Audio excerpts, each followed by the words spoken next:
to the vortex.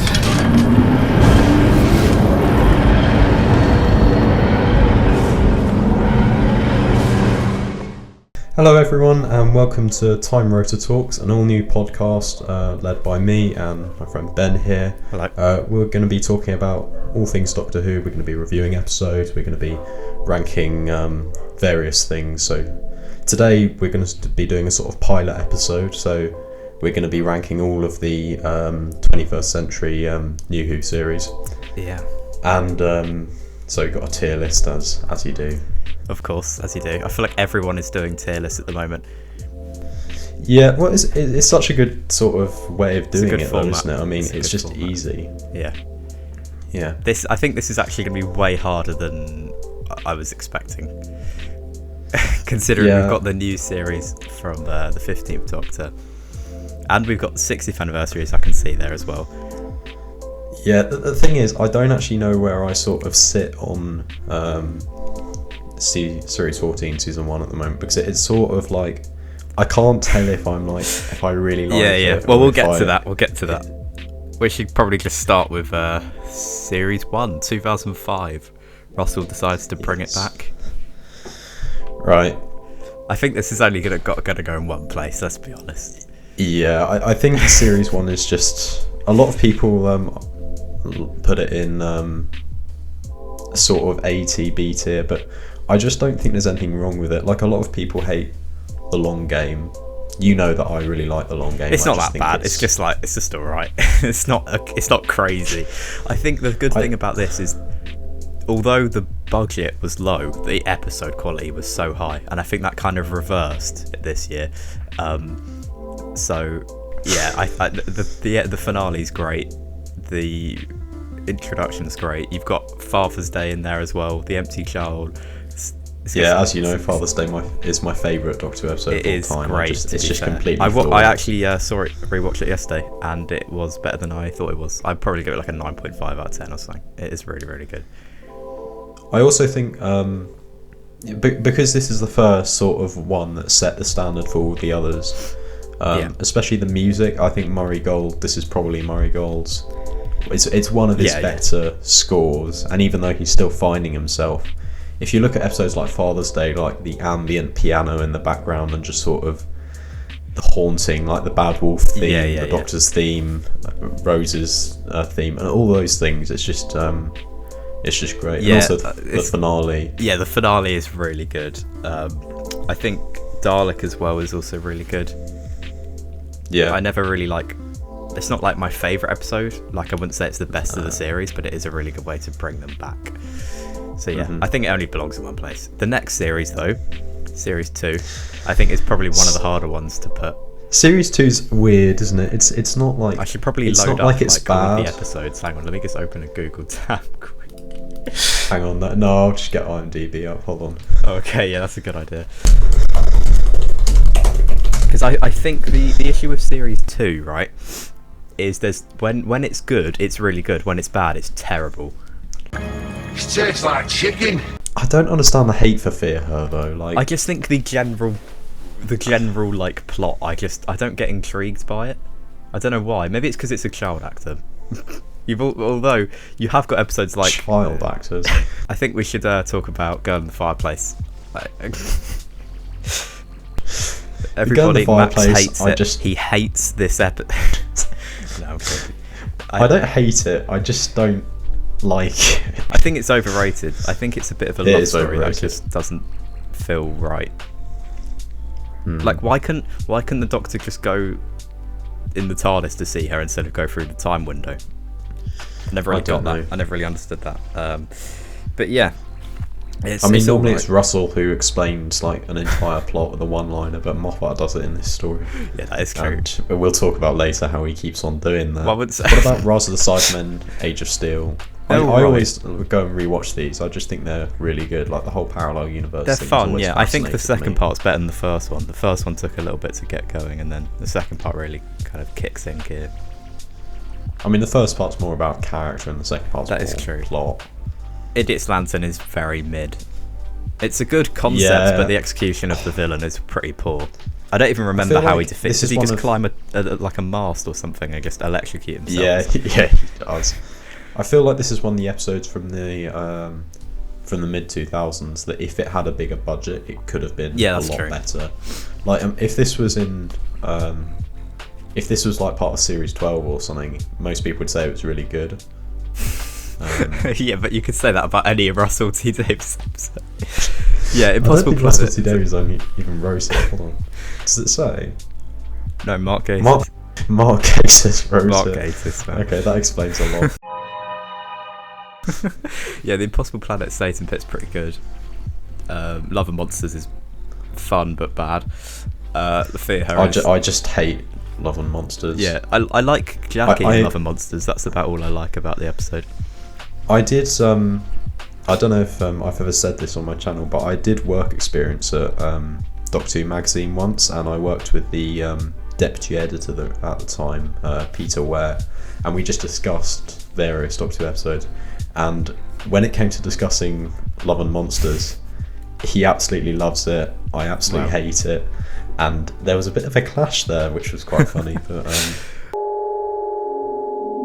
the finale, I think, is the thing I have the issue with in this series, because it's like, really, it's just the fact that they should have killed Rose. Really, just kill her. How did Pete know where to teleport to and when to it's just that sort of stuff where it's like Russell just does it for the emotion rather than the plot. Yeah, and I like a plot that makes sense more than emotion. So we've discussed this before. I think that Series 3 would have been... Everyone hates the 10th Doctor in Series 3 because he's always moaning about Rose, but I feel like that would be a lot more justified if Rose actually died. Yeah, just kill her off. And then he can get maybe over her, like we think she's dead, and then she comes back in like Series 4. Yeah, anything like that. And it turns out she got saved. I think in terms of the tier list, putting this, I don't think it's bad, but I think compared to a lot of the others, it's pretty average. C tier? Yeah, I'd say C. We could move it up to B. Depends on what comes next. Yeah, well, let's see how everything else goes. We're not including Christmas specials, right? Or are we? No, we're not including specials so unless they're like their own series. Yeah, just the because I was going to say, if you include like the Runaway Bride or something for Series 3, then it makes it a bit better. Well, arguably. Well, it depends on your opinion. Series 3, I think, it starts off good, then it goes really mid, and then it goes really good. It's like, it literally is like the shape of a U. It starts off good, it goes down, and then peaks. It does have some of the... I don't understand the hate for Daleks and Manhattan and Evolution of the Daleks. I think for me it's just because it's probably Russell's like boringest Dalek story. Like his other ones are pretty good, but this one just seems pretty mid compared to them. I do think the Dalek human is the funniest thing ever created in Doctor Who. Look at that. It literally looks like a squid. It's an interesting concept, but... It's so funny. Every time I see it, I just can't not laugh. Look, it's 2007. Give them the benefit of the doubt. That's true. I was literally 0 when that came out. Blink is obviously really good. Like, I think it might be slightly overrated. I wouldn't say it's a 9.8. Blink is overrated. But it is a really good way to introduce one of the most iconic villains in the show, to be fair. So. It's a good episode. I just don't... it's a brilliant script. You're going to get people disliking the video in a minute, Max. No, I like Blink. I think it is really good episode. Good. It's maybe slightly overrated. But people saying it's like the best Doctor Who episode ever. I could argue it being top 10, but I wouldn't say top 3. Top 20. Okay. Utopia's really good. Best twist of Doctor Who. Sound of Drums is good. And then Last of Time Lords for me is like the most awful way to wrap up a series finale. I don't know why it gets 8.3. No! Because you know what I'm going to say. No!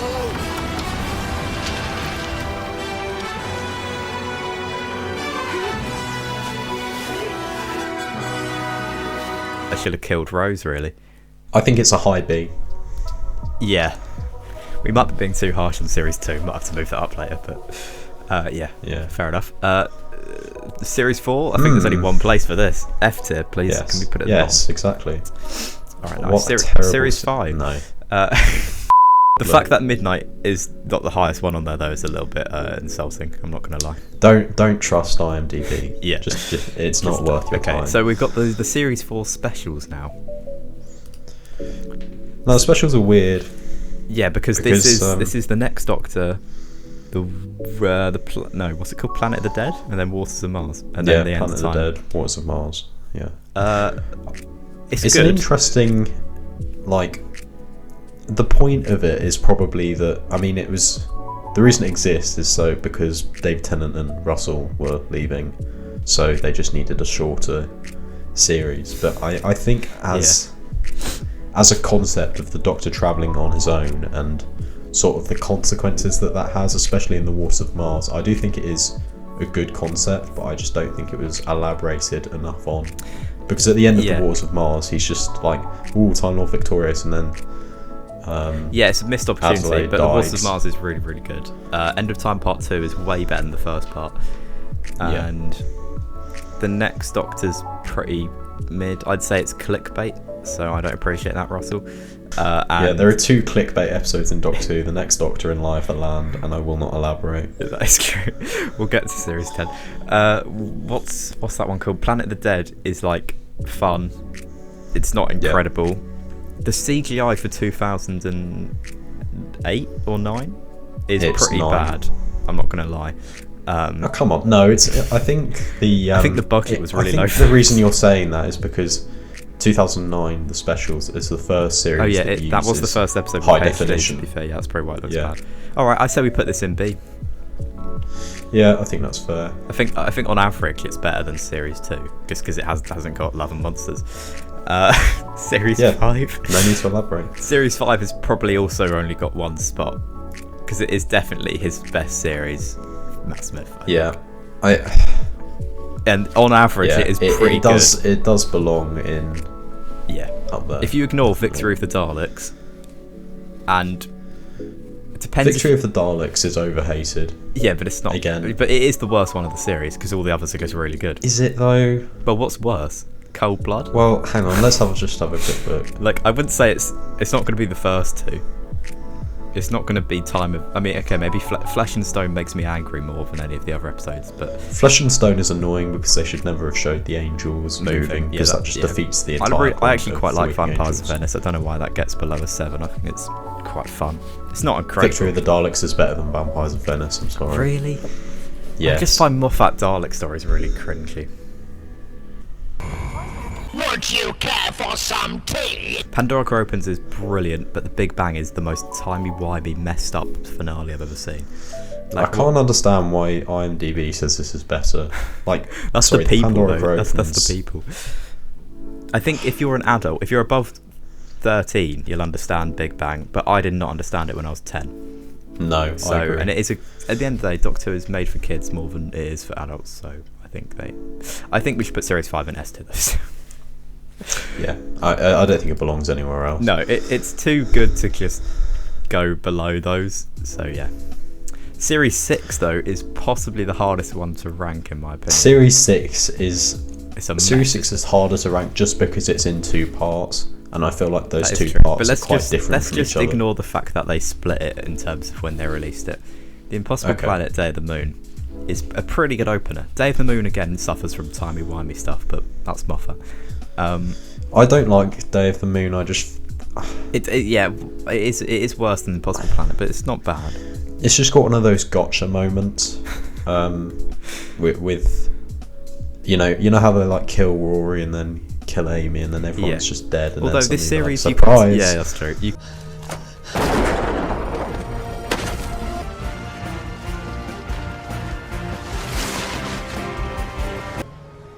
Looks at everything. The Doctor's Wife is really good. I think the Doctor's Wife has the best ending out of any Doctor Who episode. Like, I was thinking about this earlier. The scene where the Doctor's just in the TARDIS, he's the sad man in a box, and suddenly he's just like, "Can you hear me? Are you there?" Yeah, it's pretty good. And he's just silly old Doctor, and then suddenly the lever falls, and it's just magic. Yeah. It is that pure Neil Gaiman, Stephen Moffat combo.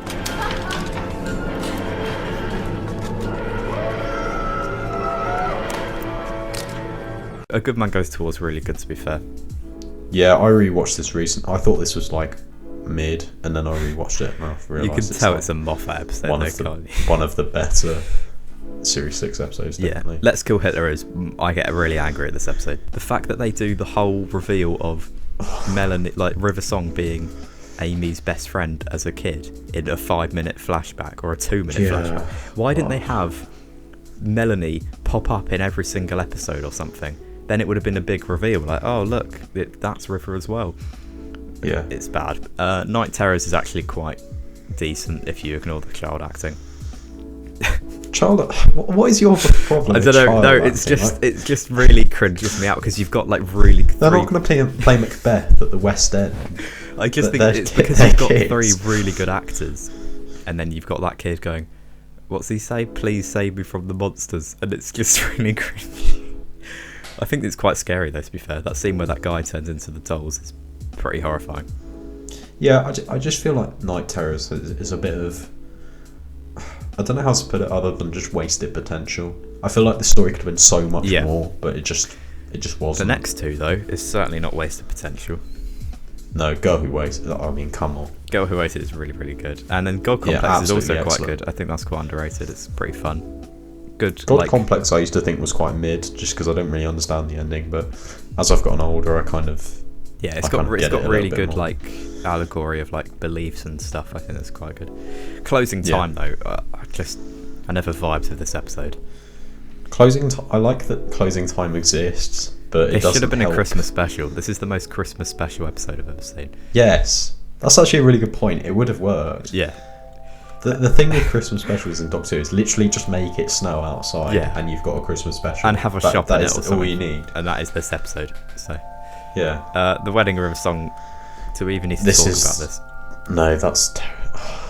I hate this episode. It's really bad. It doesn't tie things up properly. And you know that scene where like the Doctor's like, but it's fixed. You know, it's a fixed point in time. You can tell that they like reshot that later on, and Moffat had no idea how to end the series because it's like the green screen is terrible and looks completely different to the Impossible Planet. And it's just like, this is bad. We put Series 6 in high C. Yeah, I agree with that. I think I'd actually rather watch it than Series 2, purely because it's got some like pretty banging episodes in it. The arc is bad, but Series 7, I think it does have Asylum of the episodes, Daleks is decent. Dinosaurs in the Spaceship is possibly the worst episode I've seen in my entire life. It is terrible. A Town Called Mercy could have been good, but didn't know. Town Called Mercy is wasted potential. Yeah, I feel like that scene where the Doctor, he's talking to Amy about the fact that he's been alone, and he says every time I try to understand, but today I'm going to honour the victims first. I think that's a great concept. Yeah, and it is kind of Time Lord Victorious in some ways. I just find it was just for one scene. The pacing in this episode is so weird because it's like I just never vibe with it. Yeah. Angels Take Manhattan is emotional. Doesn't really make any sense. Should have been a 2-parter. Yeah, if they actually explained why the Doctor can't see Amy and Rory again. Like, so you're telling me he can never go into New York in 1930? Fine. But can't he just go to another state and walk in? Yeah, because at some point... is he just going to hit a force field? Well, it just doesn't make any sense. But the rest of it's quite good. At some point, they will make a Doctor Who episode set in New York, and they'll forget that this episode has existed. And I reckon in 5 years. And it'll kill the canon. Yeah, well, Doctor Who's canon is. It's already been killed enough. Yep. Bells of St. John is alright. I just think it's a little bit of... Bells of St. John is pretty good. It is good, but I just find Clara so boring in this episode. I think that's the point. I think the point is that she is normal. Yeah, I get and that the Doctor knows that she's like this whole enigma because she's got... She was Oswin, she was Clara in Victorian London. Yeah. But Rings no, she's just normal. Yeah, Rings of Akatan or Akaten or whatever is like, I think everyone who says this is a really good episode doesn't understand how a good episode runs, because the ending is just him giving a speech, but then it's like the rest of the episode has no substance because of that, because it's just like, oh, the Doctor can just give a speech and it'll be fine. It's just Doctor Who. But doesn't Moffat do that a lot? Yeah, I know, but when it's with Peter Capaldi, it actually makes sense. Like there's a reason in the plot. In this episode, it's just the BBC going, oh, let's have a look in the costume cupboard and bring out everything we can. Like, there's so many aliens. that they just wanted to include because it was like a Star Wars episode. I think it's cool that they had. I like that kind of world building. The only problem with this episode, or at least my main problem with it, is what are those monsters? The ones in the suits with the really cool masks. Because if I was Doctor Who showrunner, I would absolutely bring them back because the design is so sick. Yeah, like, it's really such a brilliant design. Insert image here, but it is really good. It's just I just think it's one of those episodes where if you took away that speech at the end, what have you got left? And if you haven't got a lot of fun, not a lot. Yeah, Cold War I rewatched quite recently, and it's really mid. It's really mid.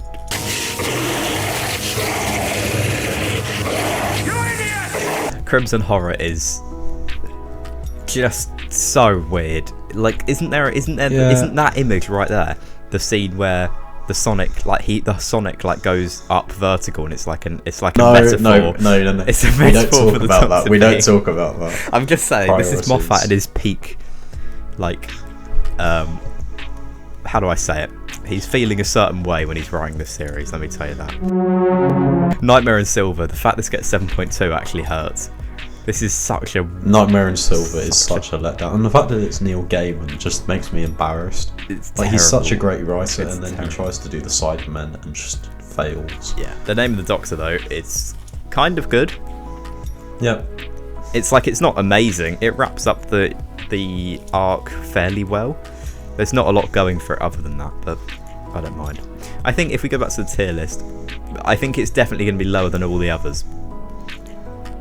Yeah. So I put it in D. I think it doesn't. It doesn't. Put it in D. It doesn't. It's definitely floating around here. Yeah, but it doesn't it's deserve to be on the same tier as 6 or 2. Okay. Just a disclaimer. We love all these series, but some I mean, are we better do than love others. them, but Series 7 is definitely Yeah. my least favourite from Moffat. So. Series 8, this is where it gets good. Series 8 has some absolute bangers, and then it has some absolute terrible ones, doesn't it? Deep Breath is way too long. Yeah. It's not. Do you know what? I need to rewatch it, to be honest. Though it is a bit too long. I think it could have just benefited from 15 minutes less, and it would have been pretty good. Yeah. Into the Dalek is Moffat's best Dalek story. Definitely. It is quite good. And I think this series, this series is really good for setting up and kind of developing the arc in terms of the Doctor and like his character. I think it does that really well. Like, you look at, the thing that 12 is my favourite Doctor. Obviously, 1 because of Peter Capaldi, but 2 because he was the first Doctor that sort of really properly had character development. Like, I know 9 had the arc of getting over the Time War and stuff, but 12 this is the best arc we've wonders if he's a good man and is more alien, and this runs throughout his tenure until it's resolved in series 10. I'd say the 11th Doctor didn't really have an arc in itself. He was just kind of a madman in the box. And I mean, we don't have to go through every episode individually, but it's quite clear that episodes like Listen and Flatline are just a complete standout. Listen and Father's Day are my 2 favourite Doctor Who episodes of all time. Listen, I just think the whole point of Doctor Who is fighting monsters and, showing off and things like that. It's a really experimental episode that works really well. It fits with the Doctor's arc of wondering if he's a good man and sort of questioning everything. Yeah. And suddenly he questions, am I alone? Mummy on I can't say this episode. Mummy on the Orient Express is good, but overrated. Boring. There are boring scenes. Yeah. Flatline is really, really good. It's so experimental, but brilliant. It's so amazing. And she was carrying Sutek around in her handbag that whole time. So did Sutek turn tiny as well? I'd love to have had a bit of explanation from Russell there. Did Russell not watch any of these episodes? No, I think the point is that he was part of the TARDIS, so he would have become small as well. Yeah. He's not invisible, he's just a part of it. Oh, the next episode's so good. Into the Forest of the Shite. This episode is so bad. I don't want to talk about it. Let's move on. It's terrible. Dark Water's really, really good. The first 30 minutes of this is my favourite 30 minutes of Doctor Who, I think. Yeah, the whole thing with Clara just trying to get Danny back, and then even though she knows how paradoxes work, she just doesn't care. She just wants to be back with him. And the Doctor's reaction to that, and I've said it before, but that one scene where he's like, you know, do you think I care for you so little that betrayal everything difference? about that is so good. And then the whole thing about him sort of gonna land the TARDIS in the afterlife, I think is such an interesting concept. Yeah. And I was so surprised they hadn't done it before, and I'm so glad they did do it, because it is just... Yeah, it's just a shame that Death in Heaven let it down, because it really was boring. Like, there's so much unneeded dialogue. However, in terms of the tier list, I think it sits in a decent position. I put it either high C or low B. Low B, I think. Yeah. I think it's better than Series 2 and Series 6. Yeah, because if you average out like all of the ratings, this would look really different. People hate on Series 9, and if you hate on Series 9, then click off the video, please. No, Series 9 is good. Series 9 is good. I think it's probably the best Capaldi series. I think it has 3, okay, 2 or 3 really bad ones, but it has some really good ones. And people hate Hellbent. But I think we should talk about Hellbent first. Hellbent good. I think Hellbent is good until the final 15 minutes, where if things were done differently, it would have been a 10 out of 10. Yes, I think... people say... I hear a lot of people online saying the Doctor has tried to get to Gallifrey for the last 9 series. He finally gets there, and all he wants to do is leave with Clara. But that kind of makes sense. Like... What's he gonna? He doesn't want to run Gallifrey. He doesn't want to be there after he's just been put through 4.5 billion years of torture. He just wants his friend. Yeah. I think people who overlook that are a little bit kind of naive. Sorry, people are gonna hate me. The Zygon inversion is also pretty good, actually.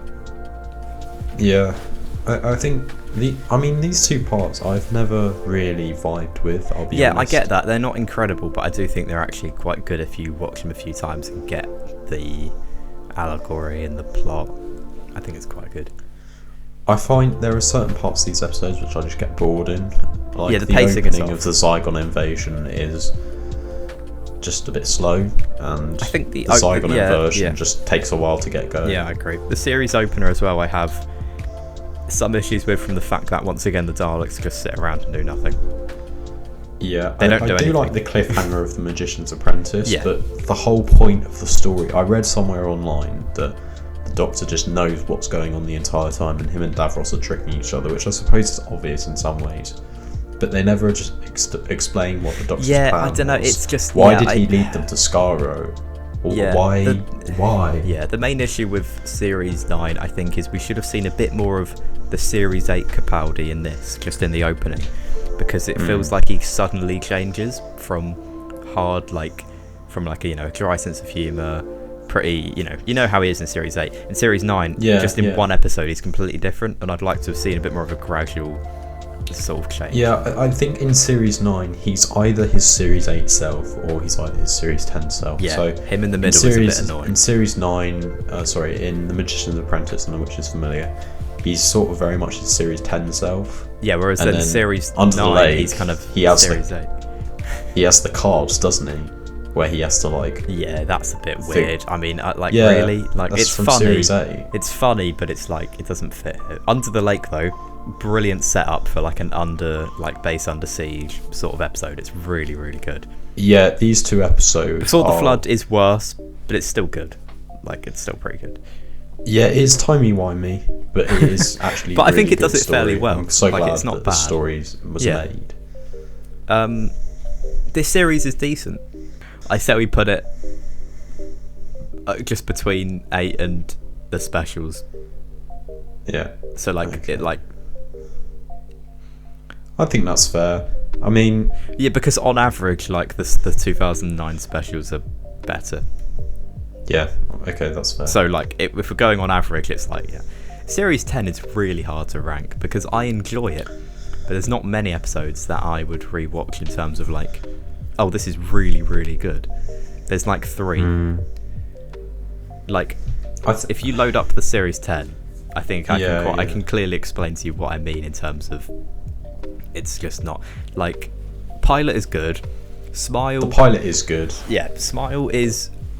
I said this to you the other day. It has the pacing of like a first part to a two-parter because it's like a big build-up, and then it just ends with the Doctor switching him off and on again, and it's just like, no, please don't do that to me. Yeah, this is another prime example of just ending an episode because you write yourself into a corner. Yeah, and it could have been really good. This could have been a great two-parter as well. I don't know why they did that.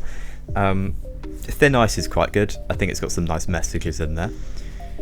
Yeah, Thin Ice is more focused on character. Yeah, I don't care if the plot's nice. a bit mid because the character stuff is good. Knock Knock is Knock Knock is so cheesy in terms of like all of the love story stuff.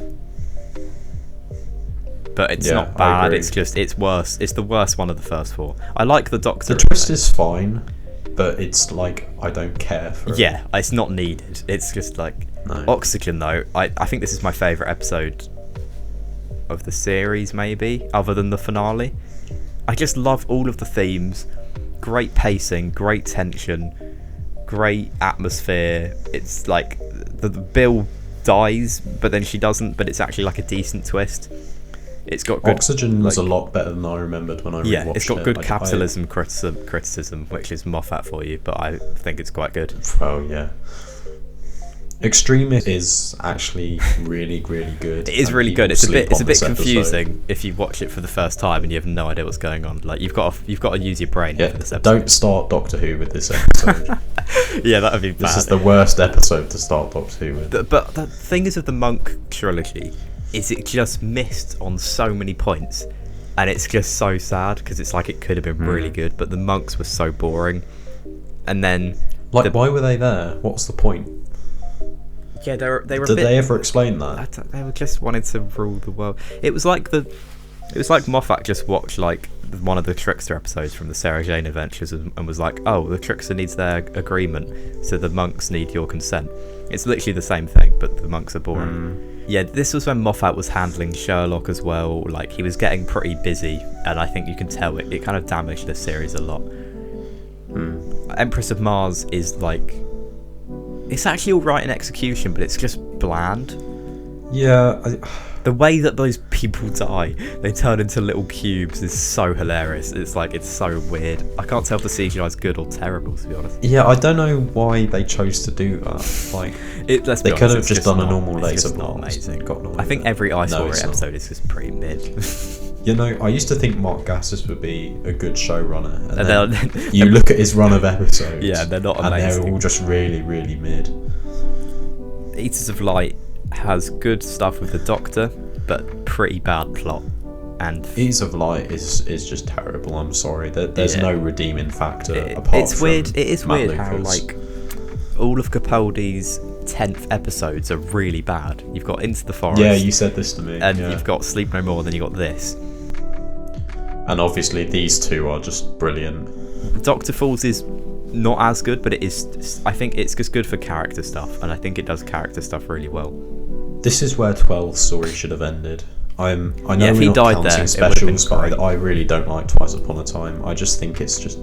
I don't not like it. I think it's actually fun, but it isn't necessary. Maybe Series 3 should go in A. Yeah, okay. And maybe the specials. Actually... No, that looks fair. Actually, okay, fair. I think I'll put that back into. I think Series 6 is similar level to Series 8, maybe. Really? No, I think Series 8. Okay, yeah. Let's put Series 10 in B, but it's just where it goes in B is the hardest. I think this is the hardest thing, picking between Capaldi's series, because I think they're all fairly equal, and you can just easily say, "Oh, I prefer this one," and I'd be like, "Yeah, fair." I'm gonna be controversial and stick it behind the other two. Wow. Okay. Yeah. Series 11 might be my favourite series because it doesn't do any harm to anything. Oh, it's your favourite series overall?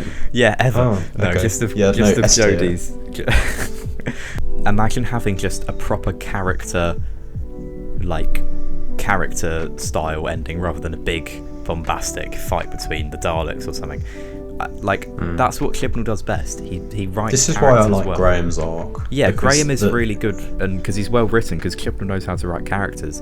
He is actually really one of my favourite companions, simply because of the journey of the fact that he loses grace, so he travels in the TARDIS as a way to get away from that. Yeah, the Doctor's morals in this series is diabolical. If we go to Kablam, right, she she disables the Kablam men. Is that what they're called? The Kablam man. That she disables all the Kablam men from teleporting to the homeworld. So she saved them. She then gets them to open the bubble wrap, open the thing and pop the bubble wrap, whilst Charlie is standing in the middle. So she basically just kills him. There's no need. There's just no need to do. Yeah. She couldn't have. She could have just told them to power down. It's so bad. I put this in E. Yeah, this is what I was thinking. I think we might need to make one more. Maybe I feel like F is too rude. Actually, no. I think that's fine because I know where we're going to put. I think I know where I'm putting the next one. So. Okay. I would put. Series 12. Before we even go into the episodes, I'd put this on the same level, but I don't really mind whether we put it above or below. I'm going to put it above, just because it's got Spyfall Part 1, which is decent. Spyfall Part 1 is good. Part 2 is pretty bad, but we don't talk about that. It has got Orphan 55. Orphan 55 is obviously terrible, but I don't think that it is bad. I don't think that it kills the series. No, it doesn't. Fugitive of the Jadoon is decent, but why was Captain Jack there? It just doesn't. He could have done more. I mean, he was meant to be in Flux. He was meant to be in Vinder's role, but obviously John Barrowman got cancelled because of stuff. That's actually that's interesting. I would have loved to have seen that. Praxius is actually quite underrated. I think it just had flaws in execution. Yeah, definitely. I feel like the conclusion could have been a lot better. Like, bring the Sea Devils in or something. Like, the whole stuff in the sea. Like, that. I feel like a lot more could have been done with that concept. And people go, oh no, environmental stuff, we don't care about that. But you should, because it's interesting. I think Can You Hear Me is possibly one of the most boring episodes I've ever seen. I was rewatching it and I was like, what is going on? I genuinely I was like, I don't care. And I've met the director for Can You Hear Me, and I used to think this was like one of the better Jodie Whittaker episodes, but then I rewatched it and I just thought, I was so wrong. Yeah, that shot when the Doctor twists really quickly and her Sonic flies up into her mouth or something, or her hand. That is terrible. So, I need to rewatch this one because I've only seen it twice, and I think I like comparing this to the Ascension of the Cyberman mainly just because Jodie is so good in Haunting of Villa Diodati. Like, this is the first time we see her be the Doctor really, really, really well.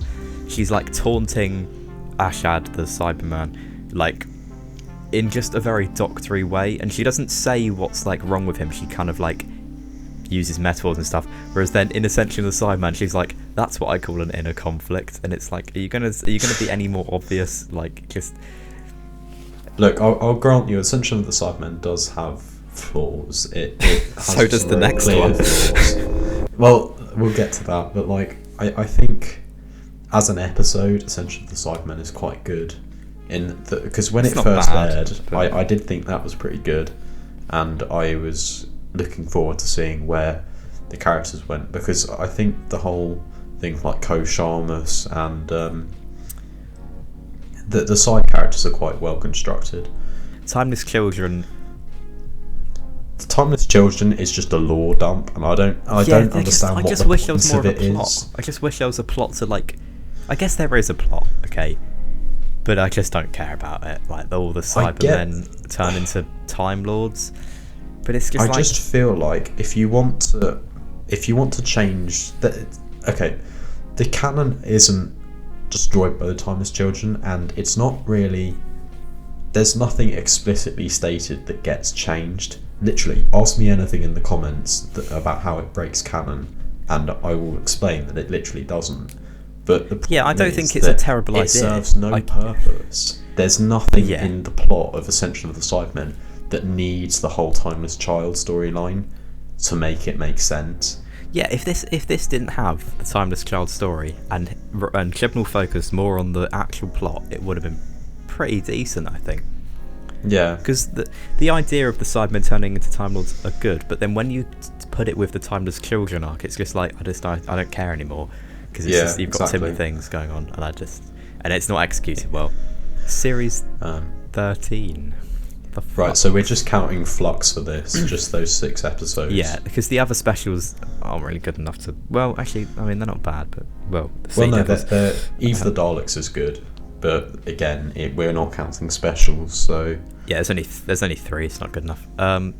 So we have the first episode should not have included everything that it did. It should have gradually introduced the different things. Exactly. It does too much, the Halloween Apocalypse. I get that it's introducing characters, but this happens with Chibnall a lot. It's like with the lore dump and the Timeless Children. He just dumps plot on. Yeah, it's not good. He doesn't mix it with character. It's not he just awful dumps though. it. I mean, on here you can see people like it. War of the Sontarans is definitely not bad. It's just decent. No. It's just alright. Once Upon a Time is terrible. I don't even know what it. Unit gets underused or not used well enough. Like, what's the point of Kate in this series? I think it gets taken advantage of, actually. Yeah, she doesn't do anything. Yeah, it's just Chibnall goes, oh yeah, Unit exists. Okay, yeah, Unit. Kate was so good in Series 8 finale, and then here she just didn't really have anything to do. Yeah, exactly. The Village of the Angels though is my favourite Jodie Whittaker episode, purely just because it actually does the Angels quite well. Yeah, Village of the Angels as well. and War of the cliffhanger Sontarans is so good, where she becomes an angel. Like when I was watching that live, I was like, I'm actually excited now. And then the next episode reverses it in about 30 seconds. So that's why I hate. What's the next one called? Survivors of the Flux. Yeah, just kill that episode and kill the bottom one as well.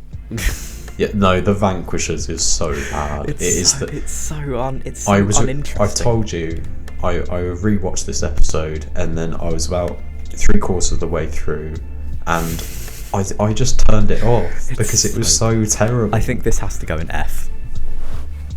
What? The whole series? We've got to put some in there, so let's just put it there. I mean, we don't, but alright, let's put it at bottom of E then. Okay, if Village of the Angels wasn't in this, it would go in F. That's the only thing holding it. That's definitely true. Right, 60th anniversaries. I'm surprised we're including this, but I don't mind because it's kind of. It is. I mean, if we're including the specials. True. It's only 3 episodes though. We could have included the Jodie 3 episodes, but this makes more of an impact. So. Right. Okay. I think this goes. If I just look at this, I reckon it goes around B. You think? I reckon it goes around there because Star Beast is decent, but it's. The Star Beast is underrated, I think. It does lack in a lot of areas, but it is fun. The ending's a bit weird, but the whole thing that ending is terrible. Yeah. I think Wobbly Yonder's really good. And then Wobbly Yonder is just flawless. I don't think there's anything wrong with that episode. The Giggle is good until it turns confusing and Russell doesn't explain what's going on.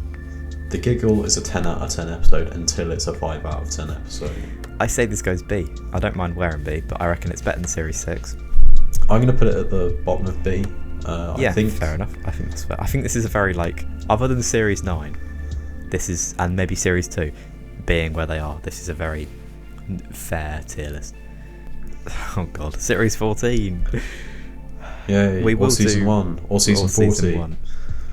Yeah, we will be doing other episodes going into more detail for this series, but yeah, I think this goes. Oh dear, the finale let it down, didn't it? It really did let it down.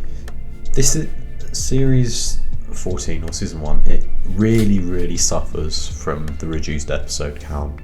It really does. I saw someone who did what would Series 1 to 7 look like if they were 8 episode series, and I've got to admit they really didn't look very good.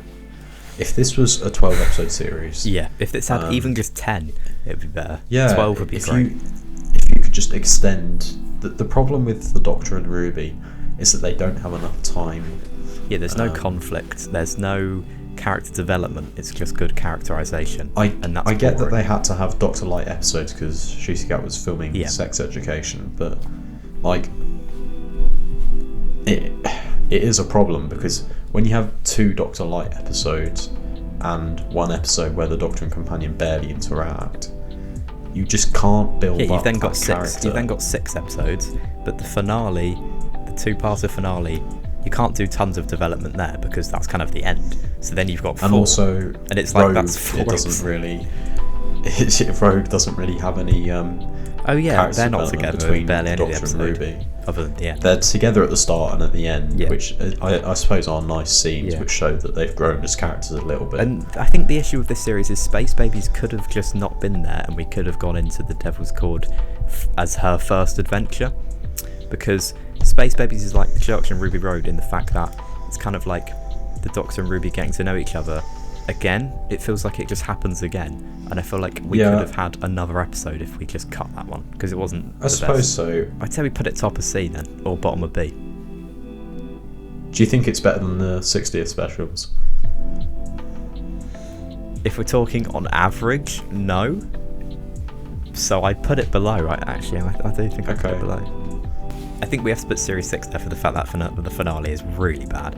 Series 14 at least doesn't kill the series of the finale, but it doesn't do it any favours. Yeah, I mean, I rewatched Empire of Death, and Sutek's downfall is a lot better on rewatch, because when I first watched it, I thought this is way too quick. I do rewatch, think that's I mean, we'll talk about that. We'll talk about this in the other episodes that we do. But Yeah. the woman. Oh yeah. Just to say, we're probably going to do a full review of Series 14. Yeah, we Season could 1 go through with each episode individually. The scene with the spoon and the kind woman, if that scene was just action or in some way interesting, it would have been a better finale, because I just felt like I was bored at that point. I don't know. I could understand when I watched that again, and the spoon woman, I did think, okay, this is. It's when not I first that watched necessary, it, I is thought, it? Let's be honest. It's do not we that need necessary. this? Can't we see more of Sutek? But it is quite necessary, because it shows the utter destruction that Sutek has brought upon That is the true. universe. I get that. I did see a tweet the other day about someone saying we should have seen the characters that we'd seen in the previous episodes where the TARDIS has landed fading, like Mundy Flynn or the Beatles. You know, are we putting Series 1 above 4? I think we yes, should. I would say. Actually, no. I think Series 4 fair. has probably got to be higher, isn't it? Yeah, that's fair. Yeah. Okay, I think that's a fair ranking. Series 3 is also really hard to place. I love how we've only got 1 in A. Maybe we should move something on. We've got a lot in B. We're being very safe. I would put Series 14 in C if we want to bulk that out a little bit. But it has got good episodes. That's the issue. Yeah, it does. So does Series 6. I reckon I reckon we move the That feels specials, the David Tennant specials up as well, I'm not going to lie. Okay. I think, that's if we were going to be more ballsy, then that's what we'd go for. But otherwise, it would be what we just had a minute ago, where there's like 5, or no, there's 6 in B, which is a lot. We could also move Flux down to F if we wanted to kill. If we really wanted to. Kill him. I Do you think want to do it? yeah, I think Series 2 as well, people are quite fond of. And I think putting Series 2 below those is maybe a bit harsh, but I actually don't care.